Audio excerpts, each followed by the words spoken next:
All right, hello all. This is our last discussion set. There's no homework due, there's no quizzes due this week because you have your cumulative final on Thursday. We do have some discussion questions because there's a little bit more material that needs to be covered before the final. Just finishing up some wave sound stuff. So we do have some problems. We have 6 problems. I'm going to do them, obviously, and then I will post them online. This is Monday morning, so to give you as much time as you can before the final. If anybody is watching us and anybody needs additional help before the final, please reach out to me. I would love to study with you or go over anything that you are struggling with. Okay, that is said, let's get into our problem. So this week we're doing chapter 14, waves and strings. We have 3 problems. So our first problem here on set 26 is 43. If I can get my pencil to work. There we go. All right, so 43. 43 says a stretched string fixed at each end has a mass of 40 grams and a length of 8 meters. The tension in the string is 49. A, determine the positions of the nodes and antinodes for the third harmonic. Okay, so as always, we are going to start with what we need. We need ends and A-ends.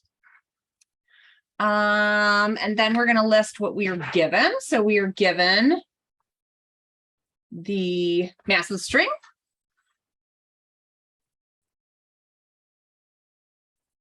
.040 kilograms.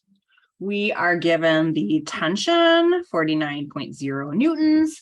We are given the length of the string equals 8.00 meters. And we are given H equals 3. All right, so right away, I see that there is a string and we're given both mass and length. So I know we're going to need this.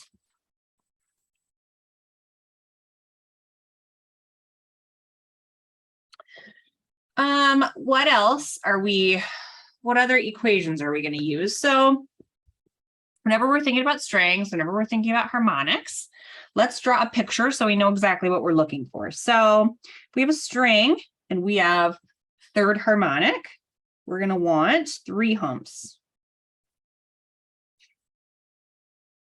So 3 humps meaning ups and downs. So you see we have 1, 2, 3. All right, so we need the ends and A-ends. All right, so ends are going to be, oops, I got kitty hair all over my screen here.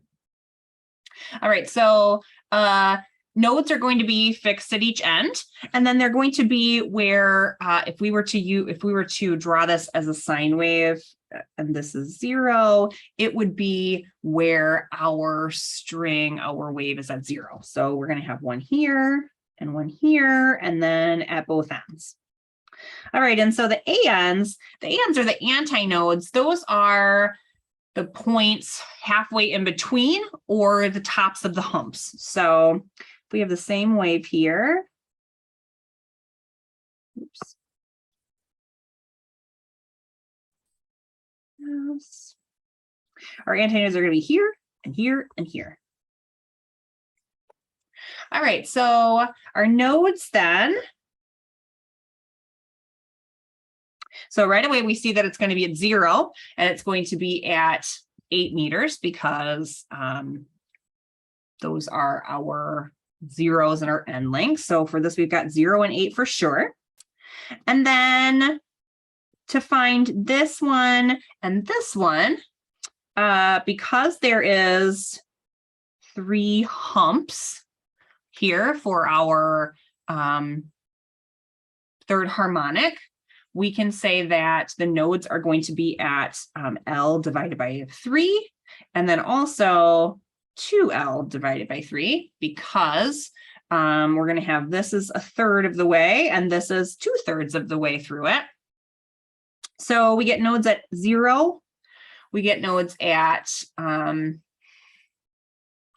8/3, which in decimal poor is 2.67. 2/3 in decimal poor is 5.33, and then 8. All right, so the antinodes. The antinodes are halfway in between the nodes. So for the antinodes, we have 0 plus 1/2 of the first one, which is 1/3, or not 1/3, sorry, is L/3. So we have 1/2 of L/3. That's our first antinode. And our second antinode is going to be starting from here. So we would say L3 plus, starting from here, we would say L3 plus 1/2 of L/3. And then here, for this one, we would say 2/3 of L plus 1/2 of L/3. So you can write this, I don't know if your book does this, but formula is for antinodes is N1 plus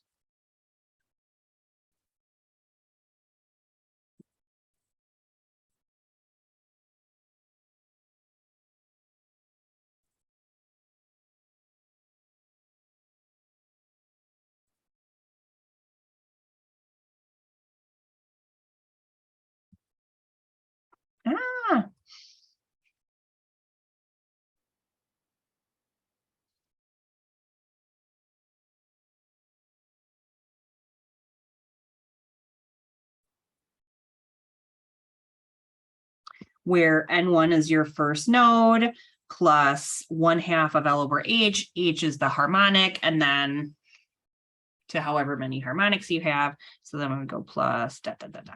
Okay.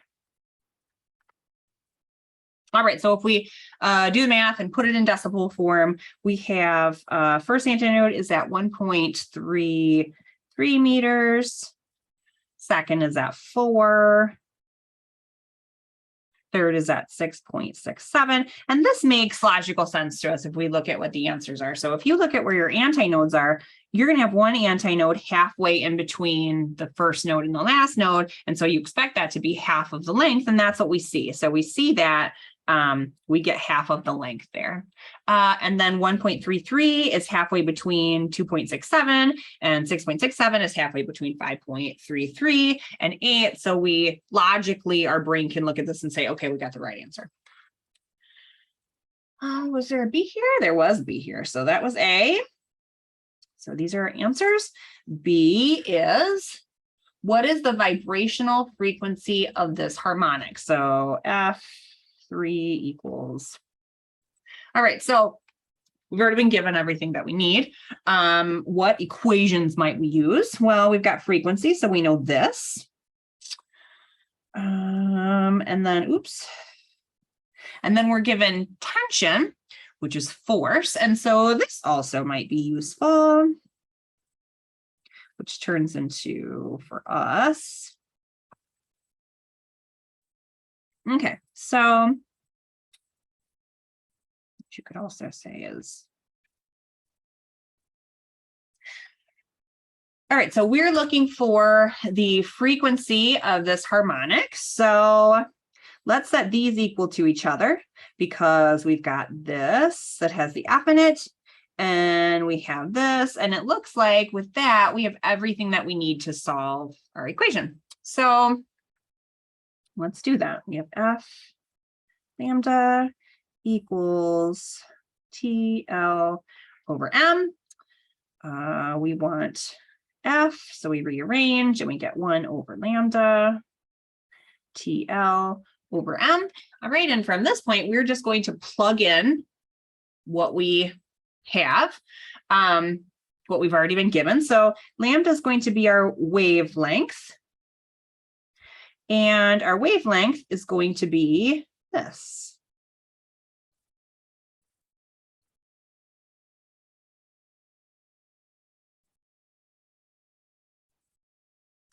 And you might say, how do you know that? This is our third harmonic. We want to go 1 to the third node for the third harmonic. All right, so we're going to plug in everything that we've got. So we've got 1 over 5.33 square root of, what was our tension?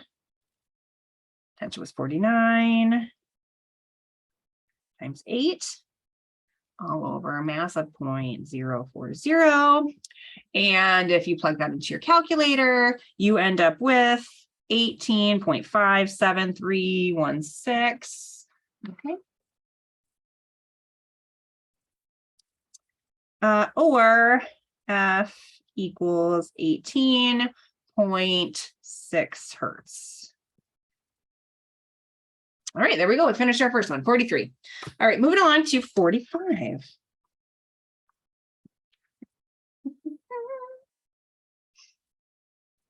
All right, a stretched string of length L is observed to vibrate in 5 equal segments when driven by a 630 hertz oscillator. What oscillation frequency will set up a standing wave so that the string vibrates in 3 sections? Okay, so we're looking for F3 because we are looking for oscillation frequency. We are given, gosh, not a whole lot. We are given F5 equals 630. And we're given the length is L, which doesn't really help us. But whenever we see something that says something in our equation is the same, so our length is the same, and it says at 5, our answer is this. What is our answer at 3? We can deduce that we are going to have some kind of ratio equation that we're setting up. So what is our ratio going to be? So let's list the equations that we know. We know, again, V equals F lambda, and we know, well, I guess that's all we need because we're just setting up a ratio. So we want the lambda. So we would say lambda equals V over F. So we have lambda 5 and lambda 3, and we're looking for F3. So we know that our wavelength, we can write this over here as an equation, is going to be, I don't know, let's say N is going to be 2N over L. And we know that L is the same for our 2 equations. So we can set up our ratio that way. So we want it to be equal L. So we will take this and we will do L equals N lambda N over 2. And we will take our 2 equations then. So we've got 5 and 3. So we will have 5 over 2 of lambda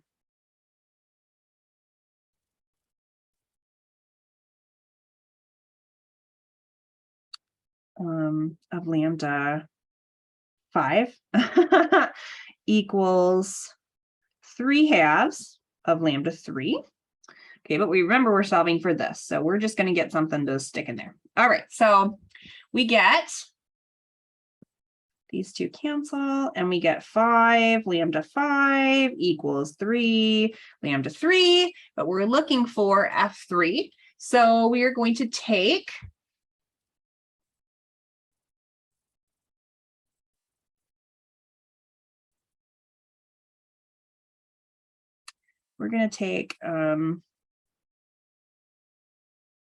this and stick that into there. And so we have 3 or 5 VF5 equals 3 VF3. This cancels, and our ratio ends up 5F5 over 3F3, and we're solving for F3, so we're going to rearrange for F3, and we get F3 equals 3/5 of F5, and F5 we have up here, that's 630.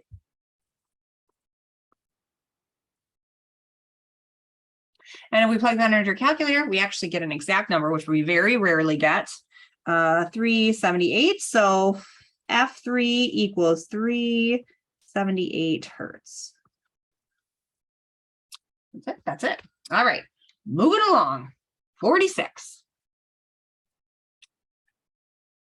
A distance of 5 centimeters is measured between two adjacent nodes of a standing wave on a 20 centimeter long string. In which harmonic N is the string vibrating? All right. So we have two adjacent nodes. So we would have, if we just, so we don't know how many nodes we have. Two adjacent nodes are going to be like this and this. We have our distance between those two.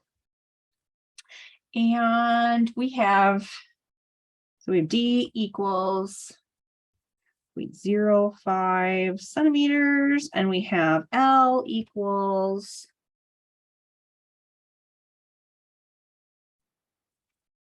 0.02 meters. Sorry, that was meters.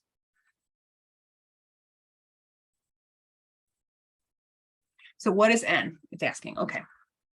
So we need to know A is N equals what?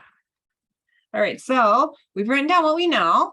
What equations might be useful? So this equation we know has N's in it, 2N over L. And that equation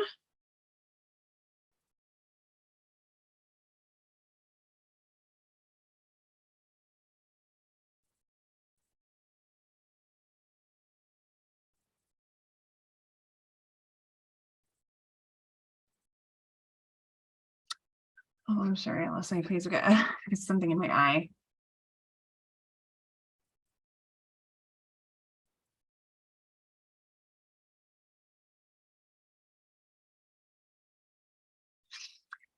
So if we plug in what we know, we have, oh,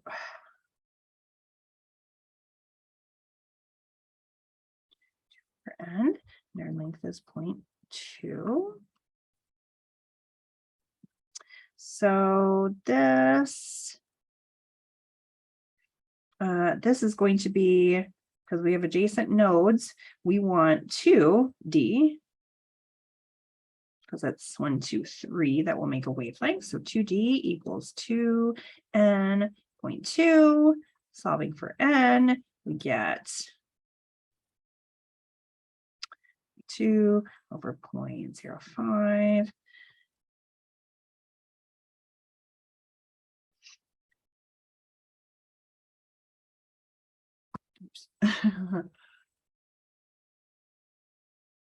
If we shove that into our calculator, we get 4. All right, so N equals 4. Sorry, I've got something stuck in my eye and I can't get it out and I can't see. All right, so now it says B, find the frequency of this harmonic if the string has a mass. So B, looking for this. If the string has a mass and a tension. All right, so we're looking for F. What equations might be useful? We have a mass and we have a length, so we know we're going to end up needing this. We have been given a force, so this will probably be useful. And for us, it's going to be T. And this, we're looking for a frequency, so this is probably going to be of help to us. All right, so again, let's set our equations equal to each other. we have these two, and it looks like we have everything that we need to solve this. So F, that's what we're looking for. Wavelength equals TL over M. F4 equals 1 over lambda. TL over M. Now we have all of this. We just need to plug in our values. So this we know because this equals 2 over N L, and we know what N is now. N is 4, and so we can do 2 over 4.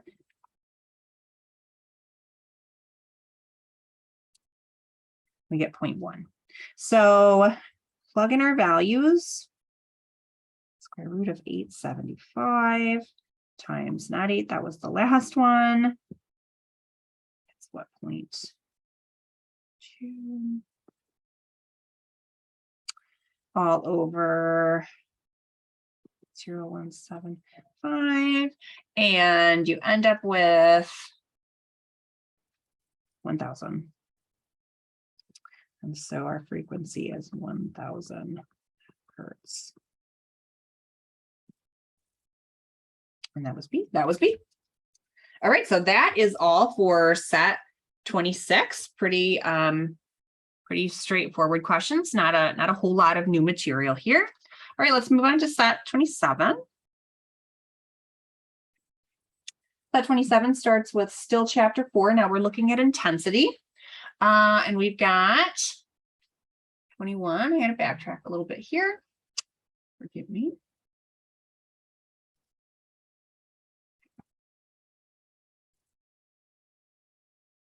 Train sounds its horn as it approaches an intersection. The horn can be heard at a level of 50 decibels by an observer 10 kilometers away. What is the average power generated by the horn? Okay, so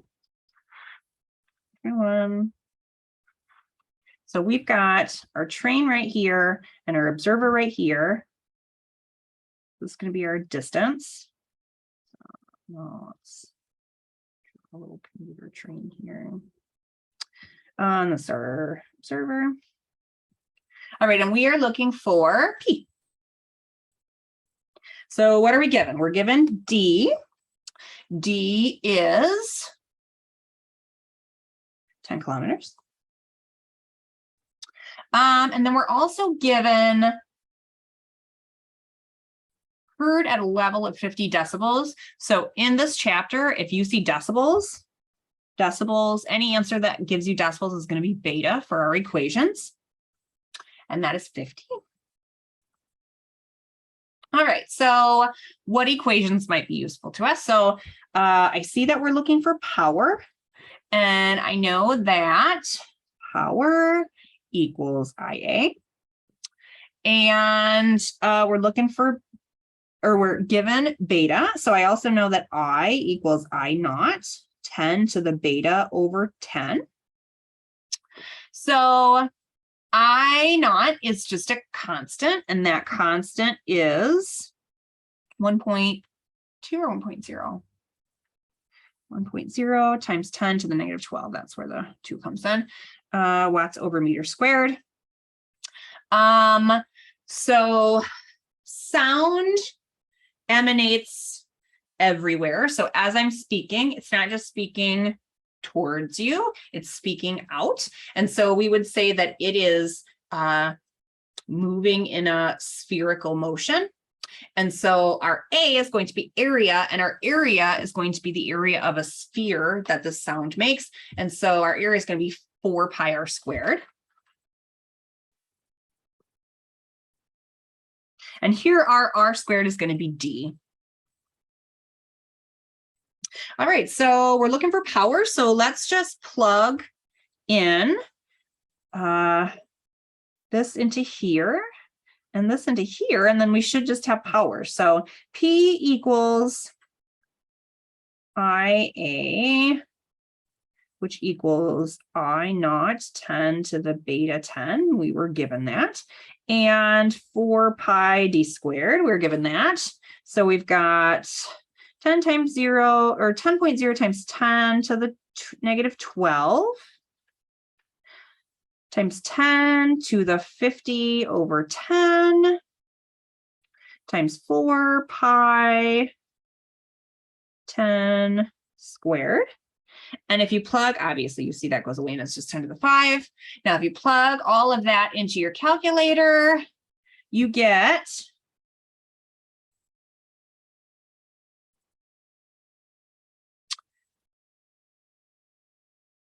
12.56637, or P equals 1.3 times 10 to the 2.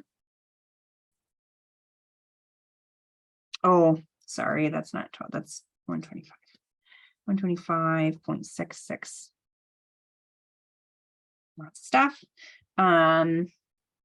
Watts. All right.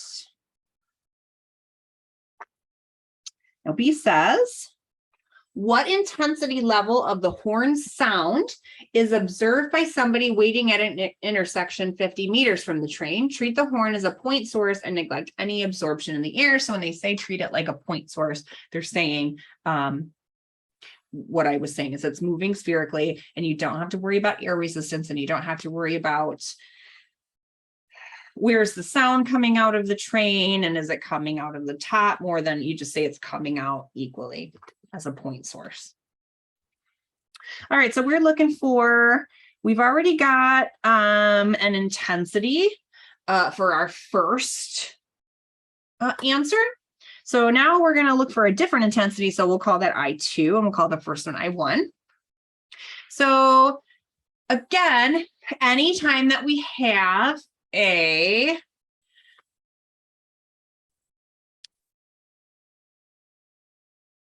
if this gives this, then what does this give? In the same equation, we're going to set that up like a ratio. And so we have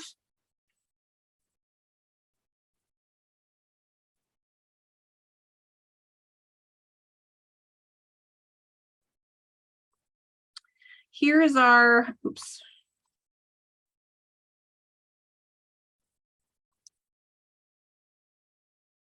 So here's our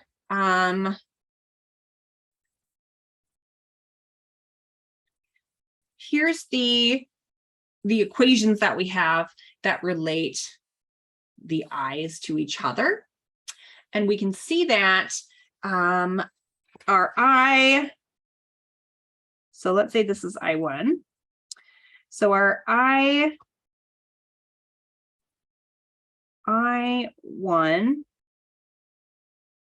we move this over here because what's changing is the R. If we have I1 4 pi R1 squared,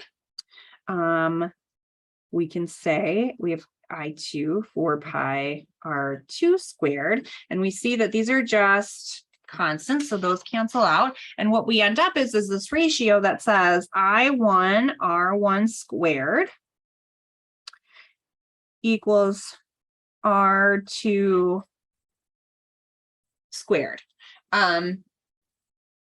So they relate, they're proportional to R squared. It's kind of the gist of that. So the sound moves as 1 over R squared because it's a spherical, we're saying it's a spherical wave. Okay, so all right, so we have this. What are we going to do with it? So we want to find I2, so let's rearrange it for I2, and we have I1 times R1 over R2 squared, or that's another way to write that. So what have we got here? So this is actually going to get kind of mathematically ugly and big. So let's just dive into it. So I1 we know is, I'm going to start it down here. I1 is I.1 times 10 to the negative 12 times 10 beta over 10. And our R1 is 10, and our R2 is 0.05.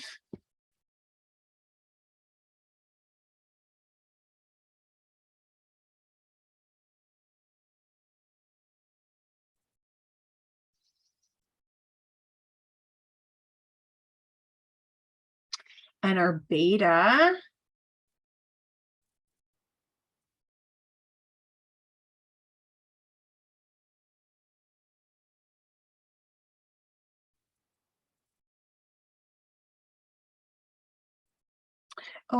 I write this wrong? I did, I'm sorry. We're not looking for the intensity level. We are looking for beta. I'm sorry. All right, so this we know is 50. So that's this. And I2 is going to be I naught, which we know is 2.0 times 10 to the negative 12. 10 beta over 10.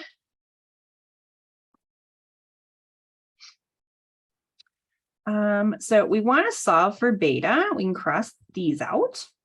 So we end up with 10 beta over 10 equals 10 to the 5 times 10 over 0.05 squared.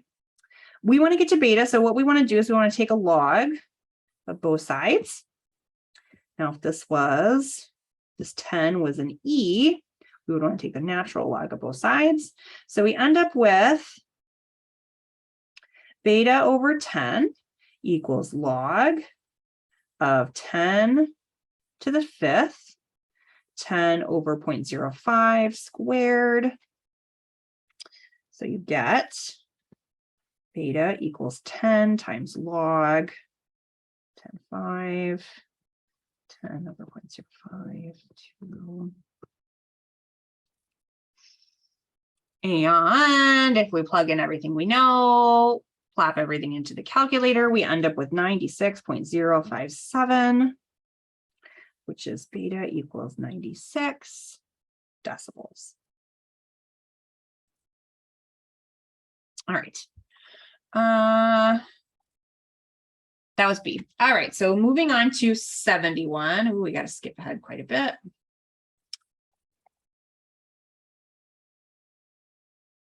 Fifty-one, 52, 54, 61, 69, 71. Assume 150 watt out speaker broadcasts sound equally in all directions and produces sound with a level of 103 decibels at a distance of 1.6 meters from its center. Find its power output if a salesperson claims that the speaker is rated at 150. He is referring to the maximum electrical power input to the speaker. Okay, so 71. We are looking for power output, and we are given power input, and we are given beta,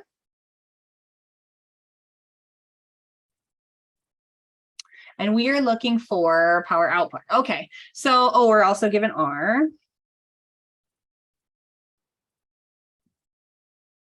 All right, so what equations might we need? Well, I see a beta, so I'm going to go ahead and assume we're going to need this one. I see power, so I'm going to assume we need this one. And then also, I see that we're looking for power in and power out. And so I'm also going to think perhaps we need the efficiency equation, which is usually written as a percentage. And so we're usually going to multiply this by 100 to get a percentage. And then we know naught equals 1.0 times 10 to the negative 12 watt meter squared. All right, so where are we going to start? We're looking for P out. So we can see that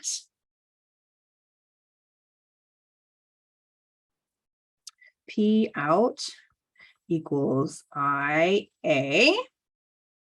and I equals I naught. Just write. Now that we've already established what it is, we can just write that. I naught times 10 to the beta, which is 103 over 10 times 4 pi r squared, which is our distance for us, and that is 1.6 squared. All right, so if you just plug that into your calculator, you get 0.64202, or power out equals 0.642 watts. All right, so B, find the efficiency. That's our equation that I wrote out that we usually write as a percentage, so eta. So find the efficiency of the speaker, that is the fraction of input power that is converted into useful output power. Okay, so we're looking for eta. And we've already said this is P out over P in. P out is 0.642, P in is 150, and we end up with 0.00428, 0.482. Sorry, I wrote that wrong, 0.482. So we can leave it as that, or we can write it as a percentage and multiply by 100, and then we have eta is 0.48.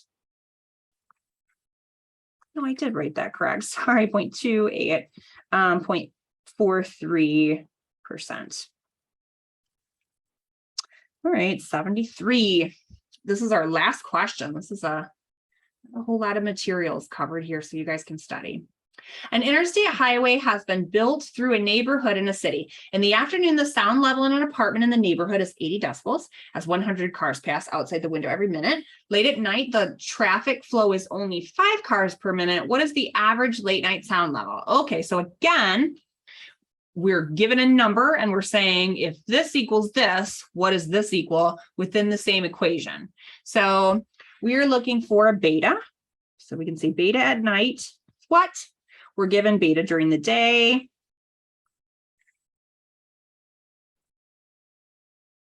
And our equation that relates the betas is going to be 10 to dB over 10. So we can see that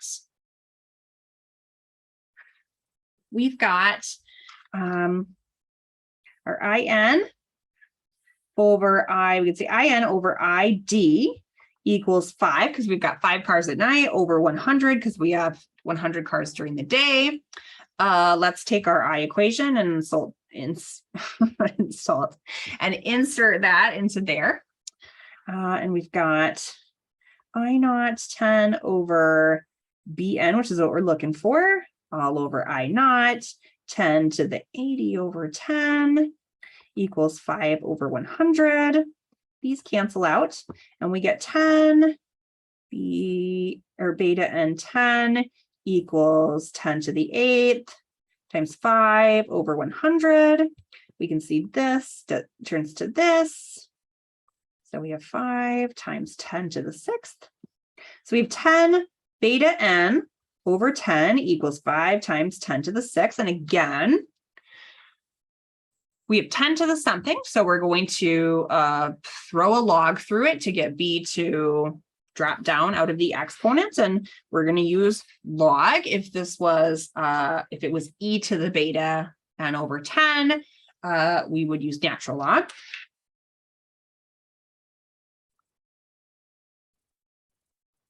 I'm saying that a lot because in the classes I usually teach during the school year, a lot of students ask that question. When do we use log and when do we use natural log? Or they get the wrong number because they use log instead of natural log or vice versa. All right, so what we get is beta drops down, which is what we're looking for, equals log 5 times 10 to the 6th, not 16. So beta 10 log 5 times 10 to the 6th.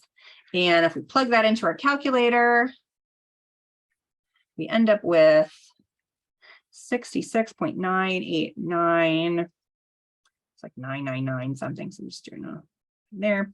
So our beta n equals 67, sorry, 0.0 decibels.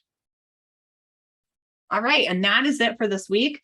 Again, if anybody is watching this video, please reach out if you need help. We do have 3 days until the final, and I will do whatever I can to assist you during some office hours.